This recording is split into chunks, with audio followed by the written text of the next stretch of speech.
Hello friends, welcome to our channel general knowledge Odia. Friends, आज आम S रो किसी question और आंसर डिस्कस करवा। आम गतकाली किसी क्वेश्चन और आंसर डिस्कस करते। जदि आप वीडियो देखी ना तेज डिस्क्रिप्शन में लिंक रहा निश्चित देखिपारे। एवं चलतु आज किसी क्वेश्चन रही जहाँकि आम आज यही वीडियो आलोचना करवा। चलते देखा फास्ट क्वेश्चन कौन रही।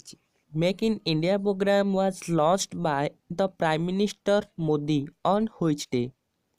Make in India programme Narendra Modi द्वारा केउं तारीख रे लॉन्च करा जाइथिला। फ्रेंड्स, ये ऑप्शन रही 5 सेप्टेम्बर 2014, 15 अगस्त 2014, 1 जनवरी 2015, 26 जनवरी 2015।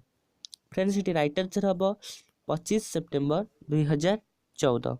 फ्रेंड्स, परवर्ती क्वेश्चन रही which has been empowered to inspect the books of accounts of financial intermediaries in India. Friends, option रही BSE, controller and auditor general of India, SEBI, ministry of finance government of India. Friends, यार right answer है controller and auditor general of India.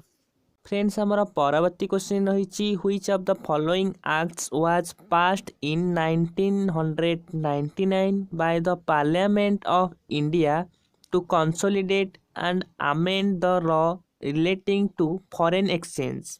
निम्नलिखित मध्यरु केउं अधिनियम 1999 भारतीय संसद द्वारा विदेशी मुद्रा सह जड़ित आईन को मजबूत एवं संशोधित करने पाई पास करा जाइथिला।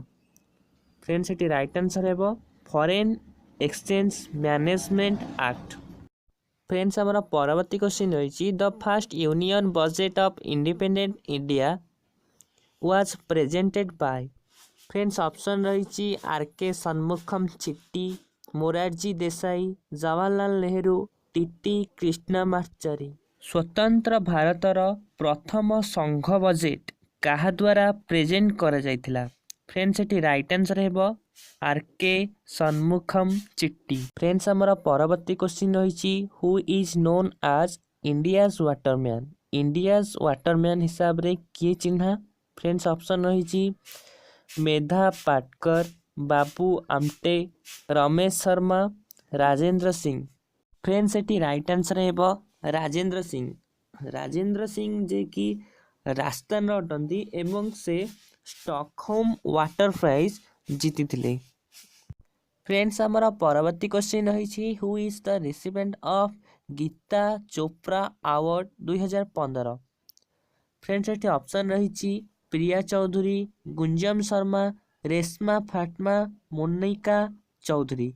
फ्रेंड्स, ये राइट आंसर है गुंजम शर्मा। गुंजम शर्मा जी की गीता चोपड़ा अवार्ड 2015 पाइथिले। फ्रेंड्स, एबे परवर्ती क्वेश्चन को जीवा। परवर्ती क्वेश्चन रही the national bravery awards given to children between the age of dash. Friends, question रही जे बहादुरी पुरस्कार केते वर्ष बयसर पिला माननकु दिया जाय थाए। फ्रेंड्स, ये राइट आंसर है 6 रु 18 वर्ष एवं 2015 रे प्राय 24 जन को बहादुरी पुरस्कार दि जाइछि। एवं आपण मते निश्चित रूपे कमेंट माध्यम रे बतांतु जे 2017 रे केते जन पिलांकु एही पुरस्कार मिलिछि। एबे चलंतु आमे परवर्ती क्वेश्चन को जीवा। Central excise duty is. Central excise duty कौन। फ्रेंड्स, एठी ऑप्शन रही a direct tax, a tax on manufacture of goods, a tax on capital goods, a tax on import of goods. Friends, ये right answer है a tax on manufacture of goods. Central excise duty यार अर्थ होउची a tax on manufacture of goods. एबे चलंतु परवर्ती question को। Service tax was introduced in India in which day. Friends, ये ऑप्शन रही 1994, 1991, 1992, 1993। सर्विस टैक्स केबे इंडिया रे प्रचलित होइतिला। फ्रेंड्स, ये राइट आंसर है 1994। 1994 रे सर्विस टैक्स इंडिया रे प्रथमे आरंभ होइतिला। फ्रेंड्स, हमारा नेक्स्ट क्वेश्चन रही decrease in currencies value due to market force is called dash. Friends, option रही devaluation, deflation, appreciation, depreciation market force द्वारा मुद्रा दर कमिजिबाकू कौन कुहाଯାଇଥାଏ फ्रेंड्स एठी राइट आंसर हेबो डिभालुएशन। फ्रेंड्स ये थिला किछि इंपोर्टेंट क्वेश्चन एएसआर रिलेटेड।